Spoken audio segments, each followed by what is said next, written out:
கிறிஸ்துவில் பிரியமானவர்களே, ஆண்டவராகிய இயேசு கிறிஸ்துவின் நாமத்தில் நான் உங்களை வாழ்த்துகிறேன். லூக்கா 18:1 வாசிக்கிற பொழுது நம் ஆண்டவர் சொல்லுகிறார், நீங்கள் சோர்ந்து போகாமல் எப்பொழுதும் ஜெபம் பண்ணுங்கள் என்று சொல்லி. எனக்கு அருமையானவர்களே, அநேக நேரங்களில் அநேகருடைய வாழ்க்கையில பிரச்சனை வருகிற பொழுது, பாடுகள் வருகிற பொழுது அவர்கள் சோர்ந்து போய் தேவனை விட்டு விலகி செல்லுகிற ஒரு சூழ்நிலை உருவாகிறது. சோர்ந்து போவது நிமித்தமாய் அவர்கள் ஜெபிக்க முடியாதபடிக்கு அவருடைய வாழ்க்கை மந்தமாகி விடுகிறது. ஆனா இன்றைக்கு ஆண்டவர் சொல்லுகிறார், நீங்கள் சோர்ந்து போகாமல் ஜெபிக்க நீங்கள் பழகி கொள்ளுங்கள்.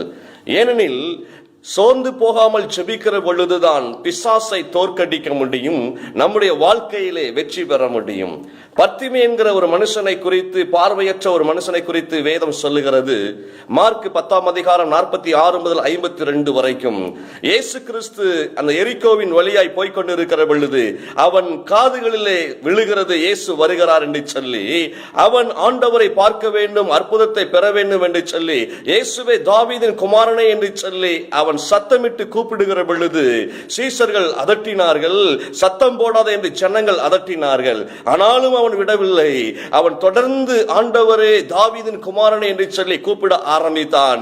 இயேசு நின்று அவனுக்கு அற்புதம் செய்தார். அவனுடைய பார்வை கிடைத்து அவன் மகிழ்ந்து இயேசுவின் பின் சென்றான். எனக்கு அருமையானவர்களே, சூழ்நிலையை அவன் பார்க்கவில்லை, சோர்ந்து போகவில்லை. ஆண்டவரே ஆண்டவரே என்று சொல்லி அவரை கூப்பிட்டான். இன்றைக்கும் நீங்கள் சோர்ந்து போகாமல் நீங்கள் ஜெபிக்க ஆரம்பியுங்கள். ஜெயம் உங்களுடையதாய் இருக்கும். இயேசுவின் நாமத்தில் ஆமென்.